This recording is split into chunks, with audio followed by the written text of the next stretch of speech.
There's a great deal written now about wikis and blogs and Web 2.0 and all these social computing tools, which are ubiquitous and universal.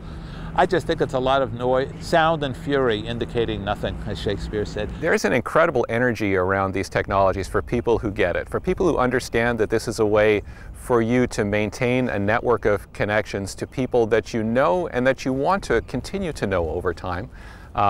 They understand the value of this, and so they're willing to put in the time, perhaps during work, for sure after work, into things that enhance their ability to perform at work. That ability to rapidly pull together colleagues, tap them for their expertise, perhaps involve them in small amounts of collaboration on an as-needed basis. They see that as the basis for their success in the future, and that's very different from the resources the company hands you or tells you you're allowed to use. So technology is used as an excuse to be not innovative. I would turn it around. What is the most effective way of organizing, and which technology facilitates it? I think another important change is that we do things more virtually.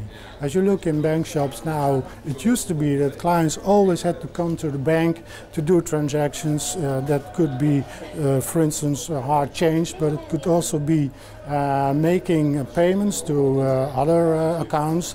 That can be done now, as you know, more in a virtual environment. And I think this change is going to be much more progressive than it is now. BPM itself moving to the cloud as the platform.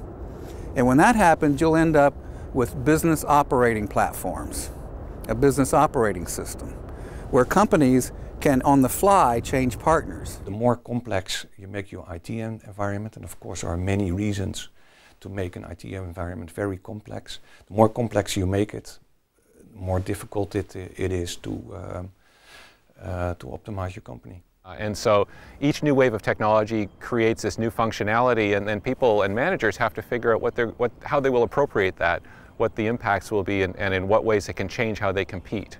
And that's what we're seeing now, a lot of new technologies coming along, and people saying, why, I don't really want people messaging me all the time, but they don't really understand that there's a different use for that that's actually quite effective beyond what they're used to. So I think we're at that cusp now where the IT brings along new functionalities that could be tremendously important, and for those to happen, we have to shift our perspective on the way that work is organized, as opposed to trying to ask how can those technologies enable exactly the same behaviors which other technologies did in the past. Unless you change the processes, unless you change the authority patterns, unless you change the incentives of how people are rewarded, that stuff is just a lot of noise. It's fun, it's interesting, I use them, you use them, but it doesn't change anything in a substantial way. It doesn't change the way knowledge flows. It may change who speaks to whom, but in terms of the real structures of the organization, it doesn't change them. And if it doesn't change that, it's just a lot of stuff without great impact. No one in the history of the world ever gives up power voluntarily. I'm sorry, you'd have to really show me examples of that before you got me to believe that. I think they're very good for social activity, but there's not enough evidence that they can help you do your knowledge work more effectively yet.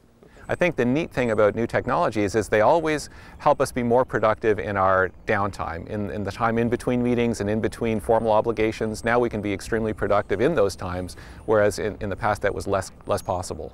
So we worked with a large financial services firm, and this mid-level manager had decided to cobble together from public sources, from open source software, some Web 2.0 applications, so a wiki system, a blogging platform, a Facebook-like internal application, and all tied together.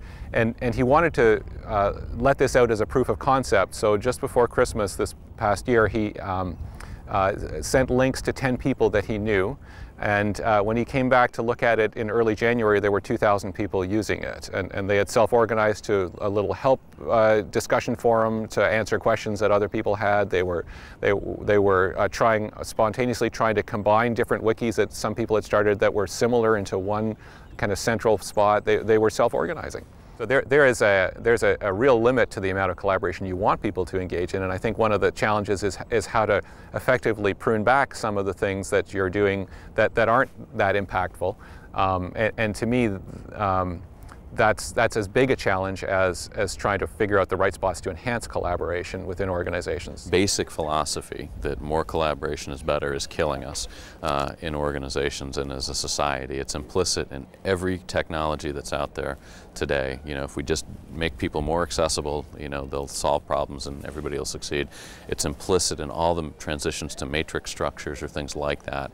And I think it's going to be a real downfall to organizational productivity. I'm in so many organizations right now where 50% of what we're doing is finding ways to pare back all those unproductive collaborations because people don't know who they have to consult on what decision. So I think that's something that's richly got to be addressed.